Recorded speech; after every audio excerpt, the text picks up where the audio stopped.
You know what time it is, no matter where you've been. So let's do it again. Listen up and let the sun shine in. We've got soul training. Time to practice what you preach. Ooh, yeah. Yes, we do. We've got soul training. And here's Daniel, Alan, and Joe. Joe, you ever thought about starting a talent agency? You ever thought about that? Never. Never. Do you think they still exist? Yeah, probably. You're a musician, aren't you? Or used to be. Yeah, I guess. How did you book your shows? We begged and pleaded a lot. So no talent, no middleman? No middleman, it was just us. Well, the reason why I bring that up is you have like a real keen sense of awareness for scouting, spotting, and scheduling talent. That's where we are today. Okay. And we've got Dr. Jeff Miller here with us, and so you picked him out and got him here. I don't know what you negotiated with his contract, but you got him here pretty quick. So that says a lot about you, Joe. So we're honored to have. Well, I appreciate that, but Daniel was the one that put him in the headlock and drug him in here. Yeah, well, see, that's what great leaders do. You deflect any kind of compliments. So see, there again, that adds to the legend of Big Show Joe. Yeah, I guess. So in all seriousness, because I want to hear what Dr. Miller has to say, and I'll do the 3-minute intro for you this time instead of the 12-minute. But Dr. Jeff Miller is with us. I'll let you talk about you and how you're connected to Apologetics Press. But actually, and I don't think you would mind me saying this, but I knew your dad. He doesn't know me, but I followed your dad a long time ago and actually got to meet him when he was doing a seminar about the Constitution, about how the Constitution, the Bible inspired and is framed after. The Constitution is framed after the Bible, and it was very interesting. And I had the DVD and followed that, and I've read a lot of your dad's work that he's written. So I hope it's okay for me to highlight him first. So I know. Yeah, anytime I get excited when somebody likes to tell stories about my dad, I want to hear those instead of hearing stuff about me. So, but I really respect your dad and the work that he's done, and because he has helped me build and he doesn't know this, but he's helped me build a lot of Bible lessons and a lot of Bible classes. I always give him credit for it. I always give credit for stuff you use. I did that, and but he was very impressive, and I know that the apple doesn't fall far from the tree. So, if you would tell the world and all the countries that Soul Training Nation is connected to about who Jeff Miller is and where you've been, where you are, and where you're going. Give us a little bit of your background, Jeff, for those that might not know. Well, so I'm the full-time science writer at Apologetics Press.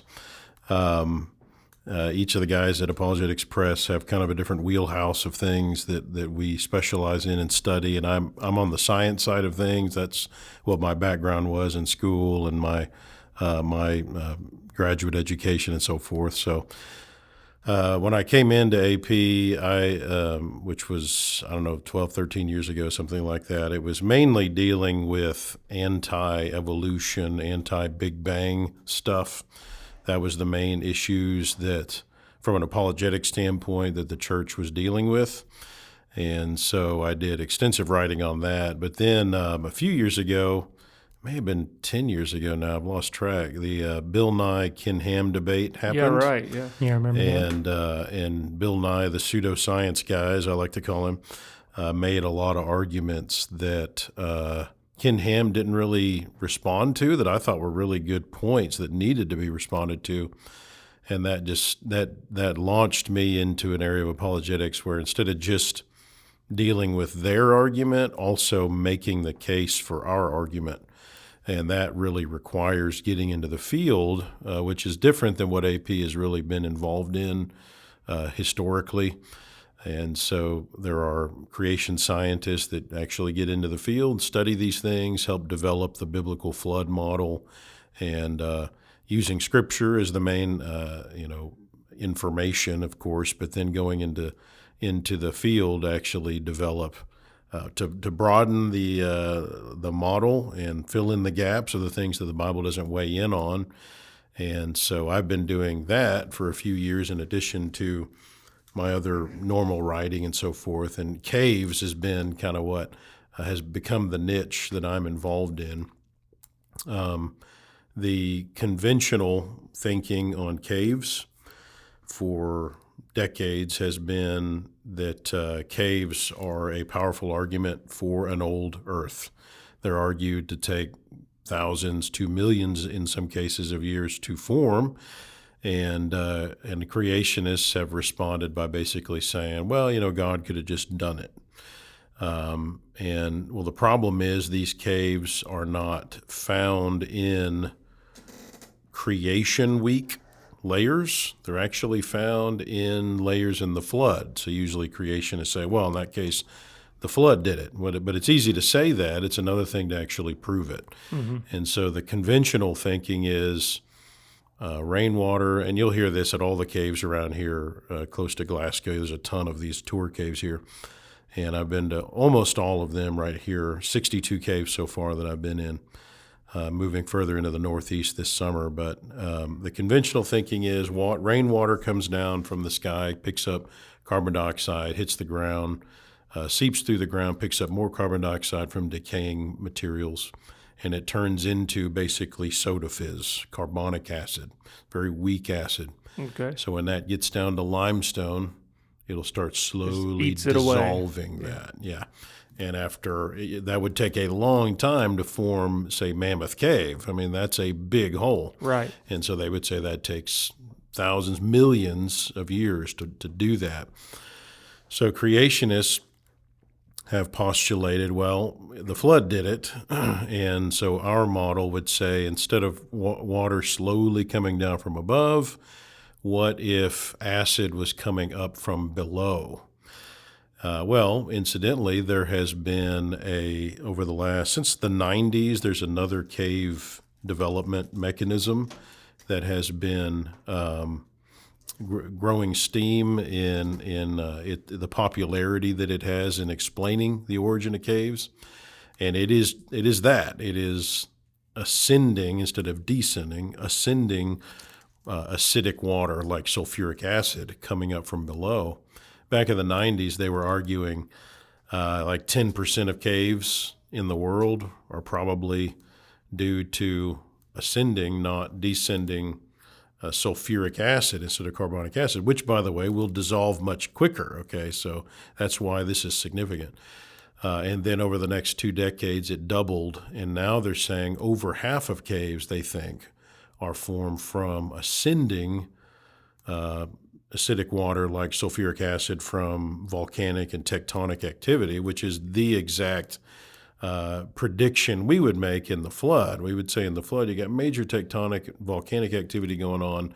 The circumstances are perfect for enormous amounts of sulfuric acid pushing upward from below because of heat and because of forced flow. And so it's going to move upwards and dissolve these caves very quickly. Okay, yeah. So now, this is a theory. And so what we then have to do is say, well, what would I expect to find in a cave if that's true? And hardly anybody in the creation science community has gotten into a lot of caves to look for those features that substantiate ascending flow. And so that's what I'm doing. And I'm actually going to be presenting on it next week at the International Conference on Creationism up in Cedarville, Ohio, there at the university. So that's what I'm doing. All right. And which, by the way, so far, all 62 caves have the features you would expect if they were formed from rising acidic water instead of descending. And so my guess is that as geologists go back and reconsider all the other caves that they've assigned as being from carbonic acid, they'll realize, wait a minute, these all can form from sulfuric acid from below, and they're going to start, just as they've done with over half of the other caves in the world, they're going to start doing the same thing with the caves out east here as well. That's really interesting. That seems like a very deep study that you've been doing. Was that a dad joke? and I'm sure he's been sitting on that for like 4 minutes. I'm sure you've already figured out. I'm probably the least intelligent of the of the triumphant. I know it's going to catch you by surprise, but of the triumphant, as we like to refer to ourselves. Yeah, When did we ever refer to ourselves? We have right, really? never once. Yeah, that That's the sounds first good. time. It sounds powerful. Yeah, I guess. But- Sounds triumphant. Triumphant, the triumphant. But Jeff, obviously, I wished I'd have known you when I was in high school. I was horrible at science. Or I wished I'd have known you a few years ago when my kids were going to school, like with science projects and stuff I could ask you about. But it's too late now. It's water under the cave. I Water guess. under the cave. But I really do. I appreciate what you do and what apologetics does from even in the big umbrella of AP, and especially what you do. And but I know the three of us, in all seriousness, Joe's interest in the church, and tell me if I'm wrong, but he really likes apologetics. I love apologetics. He loves apologetics, and Daniel is obviously everything above, but he also likes missions. I mean, he's a full-time traveling international missionary. And I like local, regional evangelism. I like helping people maximize their ministries in their congregations and in our congregation. So, like how can we use what you do in our walks of life? How can Joe with apologetics? How can he utilize your work? How can Daniel utilize your work? How can I utilize your work and what Apologetics Press does in terms of evangelism, creating conversations, and those kind of things to help push people to Christ? That's a good question. So AP has all kinds. I mean, that's what we're trying to. The purpose of AP is to go investigate things that brethren don't have time really to go investigate, study, and package the material in a way where it can be used for evangelism. It's just one of the great things about AP is we got guys, that's what we do. We go study this stuff. We try to package it in a way where you can then take it and use it in all kinds of different spheres. And so we've got materials for all ages that people can purchase. We got materials that people can just get for free online. So we have an app, so we always encourage people to use the app. I've got the app. It's a good app. I'm laughing. I've got the app. One of the big things I like to encourage people to do is, we hammer evangelism in the church. We don't necessarily hammer preparation for evangelism enough, and that goes with apologetics too. I would say, we got to be careful, making a comment like this, but Paul, when he's writing, he's addressing things that were really a big deal in the church in the first century. And so he's dealing with Gnosticism, some of these specific things going on. And I would argue that if he was writing today and he saw that 4 out of 10 of our young people are leaving the church when they leave home, that's what the statistics are saying, and half of those are leaving because of science matters and apologetics issues, well, that's going to be a lot of what he's dealing with. And so I fear that our brethren are not spending enough time immersing themselves in apologetics. We're at a time where most people are really not going to care about baptism for their remission of sins, sadly, because they don't believe in God. They don't believe the Bible's inspired. These very fundamental things that have been chipped away at now for decades. The younger generations, they don't care anything about baptism or the one church of the Bible or You've got how some to other worship. steps to explain before you get Oh, there. yeah. And if our brethren don't immerse themselves, prepare themselves for apologetics and answering the kind of questions people are asking, then we're not going to be fixing this major.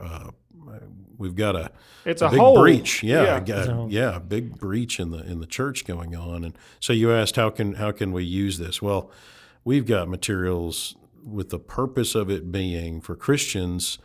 We got, of course, materials aimed at non-Christians too, but a lot of this material is Christians need to be immersing themselves in it, learning this stuff, not just for themselves, but from the perspective of being able to talk to other people and teach them. That's really two different things. It's one thing to know, well, I know God exists. It's another thing, can you prove to somebody else that God exists? That's two different things. And I fear our brethren are not equipped to do that. Here's a case in point.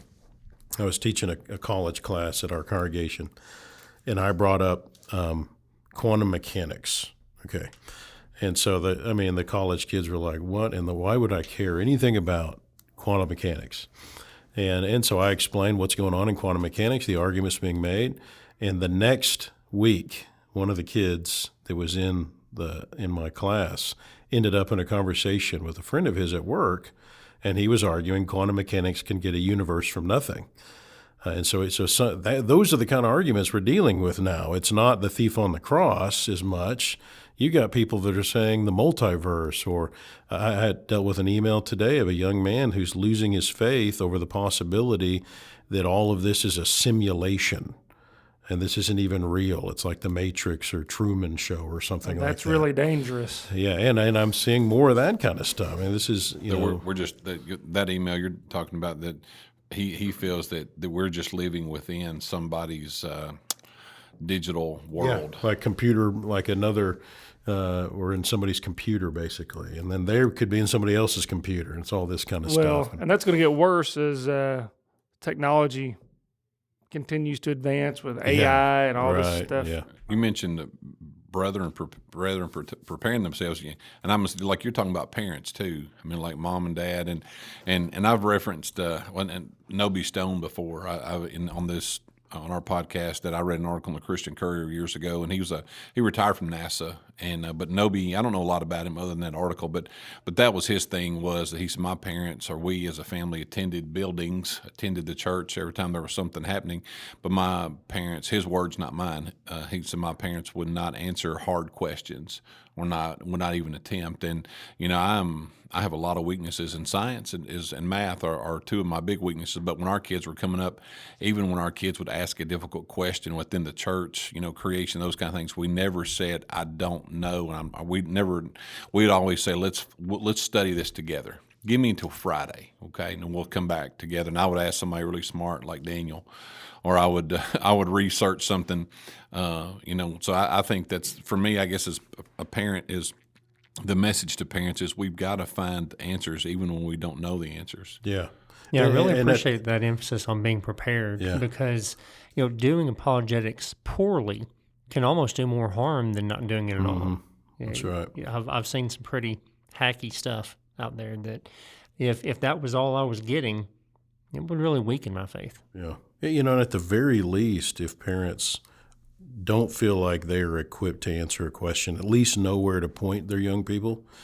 But getting into the topic of kids, that's a huge deal to me. That I would argue that most of our mission thinking should be focused on the youth, because by the time somebody's our age, you're way less likely to convince them. I'm not saying we're not reaching out to them too, but it's the young people that are more open to the truth. They're not already set in their ways, so we should be targeting them. And a lot of people get that. Hitler got that. The homosexual community has gotten that. The Catholics have gotten that. There's a lot of people that get this concept, and it's effective. And I think Jesus emphasized youth. We need to be. So with that in mind, you asked, what can we be doing? Like with Apologetics Press, well, man, we've got a lot of stuff that's there for parents to take and start teaching this stuff to kids, not just their own kids, but their neighbors, their friends. Get a subscription to Discovery Magazine. My wife and I are having Discovery sent to somebody. There's a little family that lives up the street from us. They have several little kids. We went ahead and got a subscription for them. They don't even know that it's coming from us, but every month they get a copy. Now. They will now. This is such a huge podcast. That's exactly right. It's big in the Montgomery area. Is it? It does. That's according to my metrics. Well, I was wanting to ask you a little bit. Well, before I do, I should make mention, if you've noticed Daniel's voice sounds a little different. He had some work done today. What kind of work?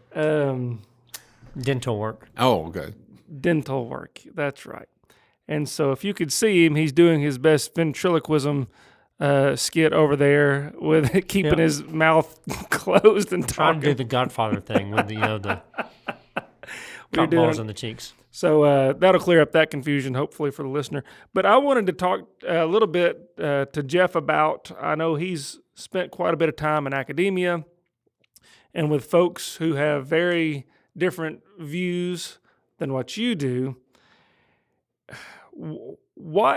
Give me a couple of different apologetics issues or examples that the atheists just don't have an answer for. Because a lot of times they come throwing stuff at us. Well, you don't know this and this and this. Mm-hmm. Well, that's not really fair to us. That's not really how a debate should work.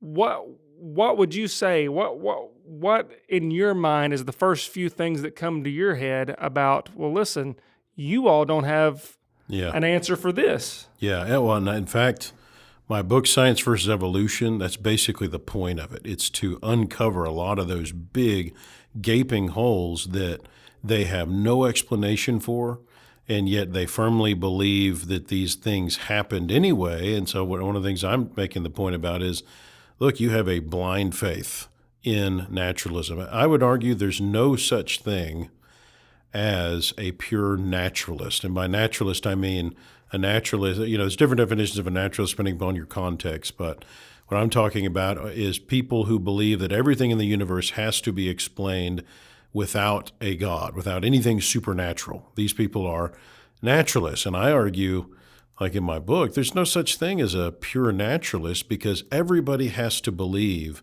multiple things happen that are not natural, meaning they go against all the laws of science that we understand.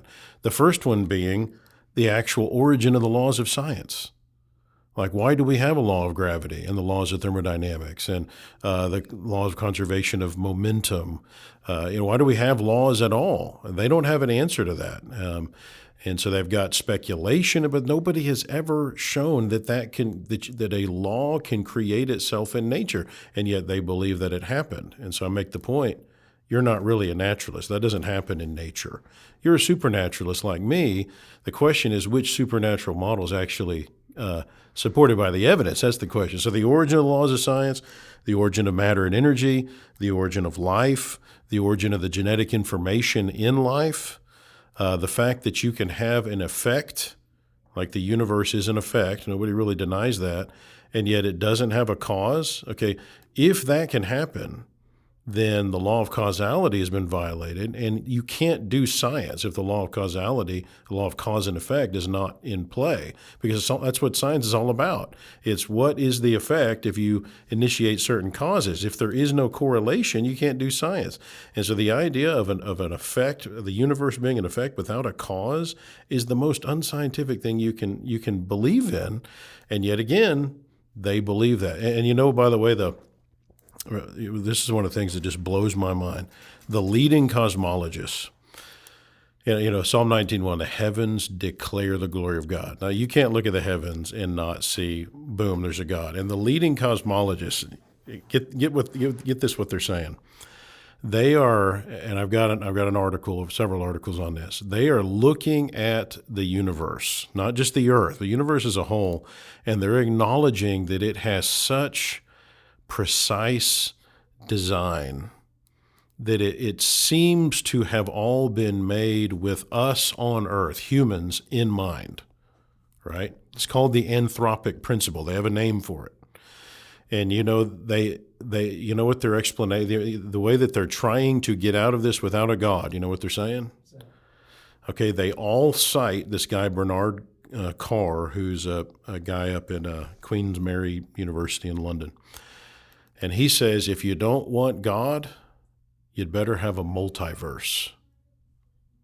The multiverse literally came out of the comic books. And yet he says the design in the universe it would require, the odds against it being exactly right for us are so high that the only way this could make sense and us be here is if there's an infinite number of universes and we happen to be in the one that works. But then the other guys, the other cosmologists like Paul Davies out at Arizona State University, he says, but wait a minute, if you've got a multiverse, which, by the way, there's no evidence for the multiverse, if you believe that, you still have a blind faith. This isn't actual evidence. And you literally believe in something outside of nature, therefore you're not a naturalist. But Paul Davies is honest enough to say, but wait a minute, where did the multiverse come from? Well, that's what I was thinking. You know, I mean, is that it's- all that does is kick the rock down the road a little bit Yeah. further. You still got, you Yeah. still don't have that origin. Exactly. Yeah, but that's the best they have. I mean, this is the leading cosmologist. That's what they're saying. One other thing, I don't know if you were the first one to talk about this. To me, I went to one of your lectures years ago, but you've got a background in thermonuclear. Thermodynamics. Is a lot Thermodynamics. of, yeah, So- biothermal science. Hmm. I think it was you. The second law of thermodynamics is that things break down over time. Yes, they become less usable. Where the energy that comprises stuff is becoming less usable over time. And so in that sense, everything is deteriorating. Increasing entropy. But that's the opposite of what the naturalists would have us to believe. So they believe all of their scientific principles except for the ones that don't fit, right? Right. So the ironic thing is, first of all, if there is anything that is scientific, it's going to be the laws of science.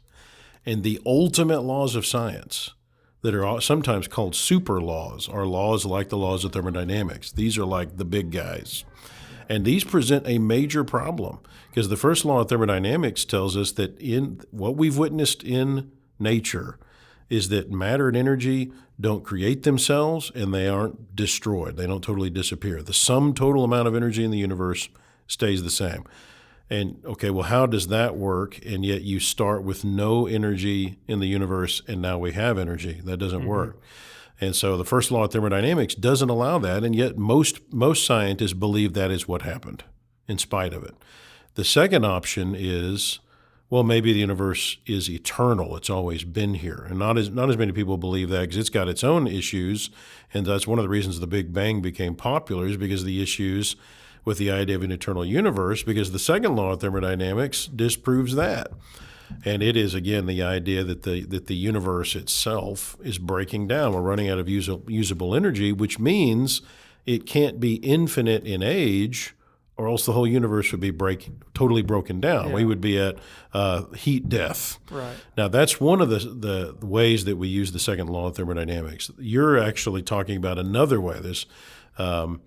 In order for Darwinian evolution to happen, you ultimately have to have an increase in complexity on the earth. Okay, so you've got to have this single-celled organism somehow become more and more complex, Right. which goes against the idea of entropy. Now, they squawk at that. They can't really squawk with the first point I made unless they argue there's something outside of the universe, which again now they're jumping beyond nature and they're admitting they're supernaturalists. But in dealing with the Darwinian evolution question, they'll say, well, as long as you have usable energy coming into the earth, then you can actually have increased complexity in locally, like local pockets of increased complexity, like going into a room and cleaning it up. Okay. And so that's what they try to do with that. And they say, well, we've got sunlight reaching the earth. And so therefore that added usable energy could make it where evolution would happen. So I actually have a section in the book dealing with this. But just in short, the response to that is, okay, so evolution is supposed to be happening all the time and has been for 3.8 billion years on the earth. And what they're having to say then is that entropy doesn't really go up on the earth globally. In order for evolution to be occurring all the time, and basically you be able to have localized decrease in entropy in order for all life to evolve, that means the entire earth cannot be under the second law of thermodynamics, which of course would be a miracle. That would be a supernatural thing. They would have to say the second law of thermodynamics did not apply while all creatures are evolving. Well, okay, now you believe in a miracle, just like I do. And so it doesn't fix the problem for them. Besides the fact that genetic entropy is, now that we know much more about the genome, we now know that the genome itself is going through entropy. It's deteriorating, and it leads to what they call mutational meltdown. And there's actually several mammalian species that just from the accumulation of mutations are expected to go extinct just from that. And so there's no way to counter genetic entropy, much less the entropy required for Darwinian evolution. Anyway, I go into all this in So my genetics my are book. getting less complicated rather than more complicated. Really, that's exactly right. That's what the That's actual interesting. evidence is indicating, yeah. We've talked a little bit about genetics on this show. Mm-hmm. We probably shouldn't have. We're totally not qualified to talk about some of the stuff. No. But Jeff is. And I remember Bart brought up one time that Francis Crick, whenever they're looking at discovering DNA, said that they have to keep reminding themselves that this is not created because it looked so created. Yeah. I want to go back before we run out of time, and we're almost out of time. I love what you're doing with the caves and going to a place where people teach long scale, old earth stuff with that, and you're reevaluating that. You also have done some stuff, I think, at the Grand Canyon. Is that right? Yes. Can you talk about that for a minute? Yes. So Grand Canyon, again, it's one of these other examples of a place that defies the idea of a young Earth. Okay, it's always been used as a champion for an old Earth. And so what creationists have done is gone and looked again. You have to get into the field and actually look at the evidence and see what really happens. And so, yeah, I did have the opportunity to go down there and study that firsthand with some of these scientists that are doing that. I'll highlight one recent study that's gone on down at Grand Canyon and give a little plug for a movie that's going to be coming out in the next year. Did y'all see the movie Is Genesis History when that came out? Okay, so those are the guys that I go and study with in the field. Those are kind of the leading minds in the creation science community. Andrew Snelling, who's in that movie, he let me got to step back a little bit. So in geology, if you see sometimes you'll see sedimentary rock layers called strata. You can see those at Grand Canyon, these long horizontal pancakes on top of each other. But there's places all over the world where those pancakes all of a sudden will bend like 90 degrees and go straight up into the air before they bend again and continue on, or they get eroded and they just go up into the air and stop. All right, so how do you take rocks and bend them like that? I mean, what happens if you try to bend a rock? Well, it breaks. And yet these are folded strata that are not broken. And there'll be like huge amounts of strata that are all bent. This isn't even just one strata. This is a bunch tied together, bent, which suggests either that those strata are still soft and you have very quick tectonic movement where you've got a plate maybe that pushes upward, and so it causes a bending of those strata, or the strata had already turned to rock, and then slowly maybe there was a movement of the plates, and it gradually maybe reheated the rocks to allow them to bend. All right, so what Andrew Snelling said is, you've got at Grand Canyon some of these folded strata. I think it's at Carbon Canyon. And nobody has ever gone to look and see, are they sedimentary rock, which would prove they were soft. All those strata were soft and they were bent quickly, which would support a young Earth. Or if they're metamorphic and therefore would support their position. So he applied to be able to go down there and do geology work, and they denied him because he's a young Earth guy. Mm-hmm. So Answers in Genesis sued and won.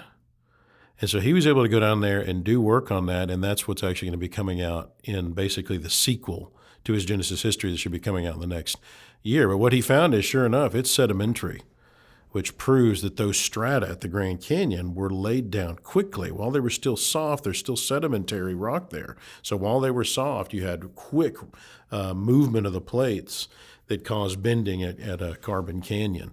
So that's just one of a lot of evidences there at Grand Canyon that actually support the young Earth position. Most people just don't hear about that, of course, in their school and so forth. I could listen to you talk about this stuff for another hour. Yeah, I could too. It's really interesting. I've got some really good news for you. We now qualify as an academic podcast. Well, I don't know, maybe.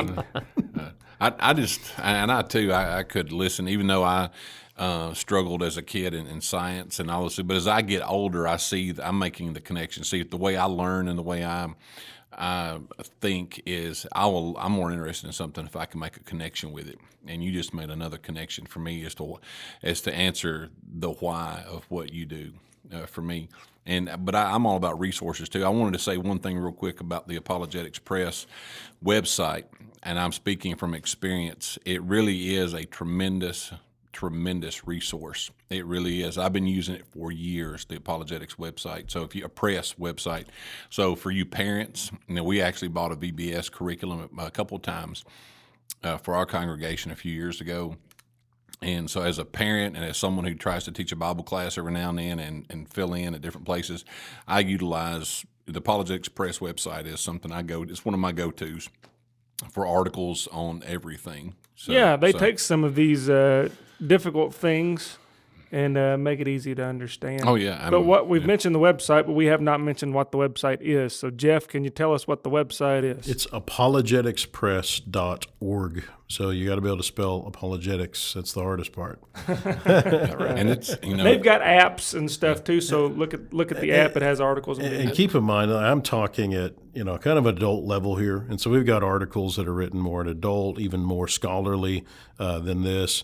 But a lot of our stuff, again, we're aiming at teens. We break this down more. Like I wrote a book called Flooded that's really targeting ninth graders, and it goes through what we know from Scripture and science, kind of where we're at in creation science on understanding the flood. And it goes very in-depth into some technical things, but breaks it down in a way where it's not too hard on them. And then on down younger, we got stuff all the way down through middle school and even into the elementary years. I did have one quick question. I want to ask you about your cave, about your tours real quick. Have you ever pulled a guide to the side and go, look, we need to talk? Yeah, it's not 30 million years old. Yeah, incidentally, I've got a cool story about that. I was actually leading a tour. I think it was at Polishing the Pulpit last year. I led a tour to a cave out there in Tennessee. And so I had already talked to the cave people, and so I was kind of co-leading it with one of their guys. And so he quickly figured out that his narrative, that the people on the trip were kind of, chuckling a little bit about his narrative because I'd already talked to them. So along the way, as I'm pointing things out to the people on the tour, he starts asking questions. And so I had an opportunity to explain to him the ascending acidic water approach, and I'm pointing out the features that prove it. And by the end of it, he said, I think you're right. Mm-hmm. I think this formed from below. So, that's not unusual. I'll run into They just haven't been given that information. That's right. They haven't been given it. And so a lot of these tour guides, whenever I point it out, they're like, oh, yeah, that makes sense. I've always wondered why. Because they all say the same things, and it doesn't really fit. The tour guides get it. They go through there hundreds of times. They're like, I'm not sure why would you have river channels on the ceiling instead of on the ground? I mean, if the water's coming down from above, why wouldn't you have channels on the ground? Why is it on the ceiling? That suggests everything's upside down, and they've got the whole model backwards. And that's just one of the features you're looking for, these channels on the walls and ceiling, especially channels that go up to the ceiling. It doesn't make sense from their paradigm. And so the minute I talk about these things and point out right there with their own eyes, they can see these features. Yeah, I think I'm converting the tour guides to our cause anyway. Hey, That's awesome. really cool. That's awesome. I'm a little smarter than I was when we started. Yeah, I think so. But we have to end. we Our had time with Dr. Jeff Miller is coming to a close here. If we had more time, I'd be a lot smarter. But maybe we can do a part 2 sometime. Jeff, we see him around occasionally. Mm-hmm. If he doesn't run from us, maybe we can wrangle him in for another episode. Yeah, we would love to have you back again. Yeah, it's fun. Well, thank you very much for your time and your expertise. You've been generous with all of that. We want to thank our dear listener for letting us be a part of your spiritual journey today. We hope that you'll give us a 5-star rating and share the podcast with others. We also want to thank the elders at the South Green Street Church of Christ for making soul training possible. And I want to thank my dentist for giving me this voice today. But aside from that, until next time, keep soul training. Soul training. Time to practice what you preach. Ooh, yeah. Yes, we do. We've got soul training. To learn more, you can email us at soultrainingpodcast@gmail.com, or you can write to us, P.O. Box 503, Glasgow, Kentucky, 42142. That's Soul Training.